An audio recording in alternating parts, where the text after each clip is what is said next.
Today's Anxiety Slayer podcast is brought to you by the Anxiety Slayer Academy and our How to Calm Your Fragile Mind course for calming painful emotions and unwanted thoughts.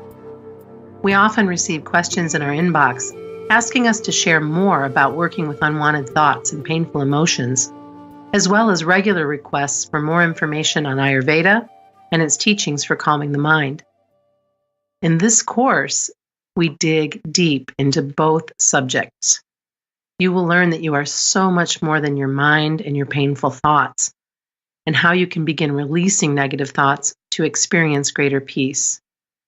You will also learn Ayurveda's guidance on the nature of the mind and how to begin to calm it, as well as a simple breathing practice to steady your mind when unwanted thoughts arise, and so much more.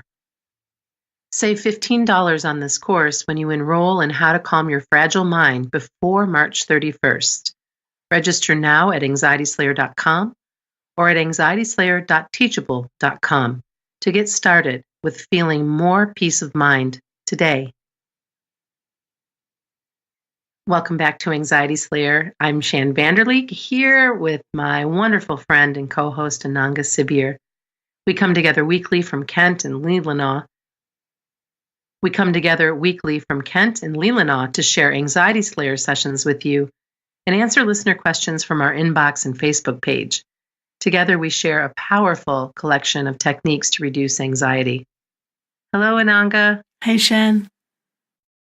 This week, we're responding to a question about tips on how to deal with the question of what caused anxiety.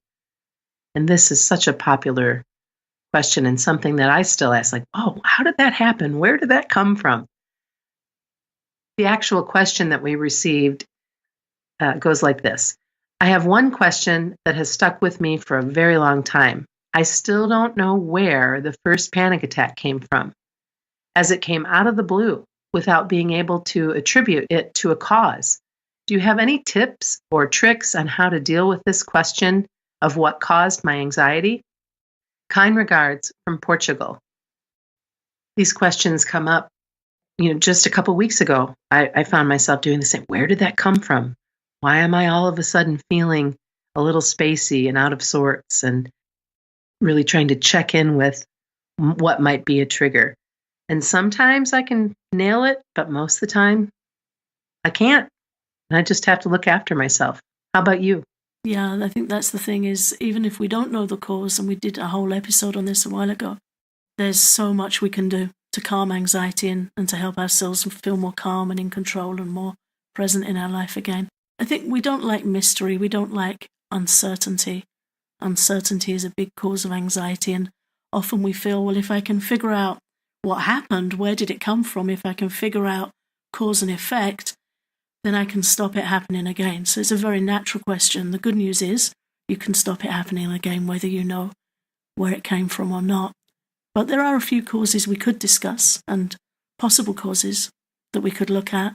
I think the first one is because the experience of anxiety is so sudden and it comes up so quickly, and we hear time and again, it just came up out of nowhere. It can really rear up like a jack in the box. Sometimes we aren't aware that there's a drip effect to anxiety, and it can be, I don't know if you have this saying, Shan, where you are, but we have a saying, the straw that broke the camel's back.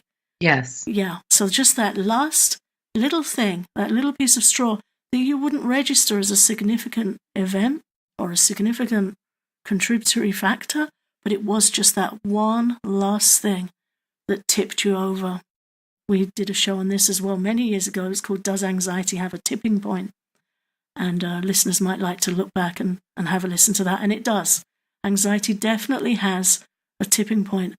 So it can be really helpful to look long-term for causes. Yeah, and you might even want to just sit with a piece of paper and think back over the year or even 2 years before anxiety struck. What was your life like? What was the pace of your life? Can you remember any significant changes, or did you deal with a lot of stress at work or at home? And often something will come up within that you're like, oh, okay, this makes a heck of a lot more sense. But even if it doesn't, it allows you to move through those experiences with love, and it allows you to release them as well and to let yourself heal through the remembering of the experience. Yeah, it's very grounding to just take a piece of paper and write down and take like an inventory. Mm-hmm. It's a big part of Ayurvedic healing is to review, what's going on for us and how we're responding to it. And there are all kinds of things you might find in the last time frame, 12, 24 months, that you wouldn't consider necessarily significant, but things to look out for are surgery, anesthesia. Surgery is very shocking to the body. Anesthesias are a big thing for the body to get over. Change, travel, moving home, being under pressure at work and having to move around a lot, loss of routine, changes in relationships, Mm-hmm. changes in life stages, changes in environment, all kinds of stuff can really contribute to anxiety flaring up. And this is where an understanding of Ayurveda, India's ancient science of life, can be very helpful, because Ayurveda gives a lot of very compassionate insight and understanding into different types. And there is a body type in Ayurveda called Vata, which are more prone naturally to anxiety than the other two types. It's just more in their nature to be nervous, unsettled, and to suffer from anxiety. It's not a weakness, it's just something that comes with the type. It also comes with beautiful humor, adaptability, creativity. It comes with some good stuff as well, but it just so happens that that type is more prone to anxiety. So knowing that, you can then look at lifestyle tweaks and changes that can help support and a lifestyle that protects you from anxiety and nourishes and nurtures that body type and gives it some buffer. And if you don't know what your body type is, we do have a free quiz on our website that you can take. And you can find that at anxietyslayer.com/discovery. The other thing to be incredibly mindful of is your caffeine intake, alcohol intake, and even some medications, because these are often areas. It's amazing how many of our listeners hadn't even considered how caffeine could amp up anxiety, or how alcohol and detoxing alcohol from our body could cause anxiety, and even some medications as well. So it's really important that a part of your inventory looks at that and that you can cut back on those things. Yeah, with medications, some prescription medications can give rise to anxiety and affect sleep also. So to read the small print on the packaging for any prescription medications, but even some over-the-counter medications.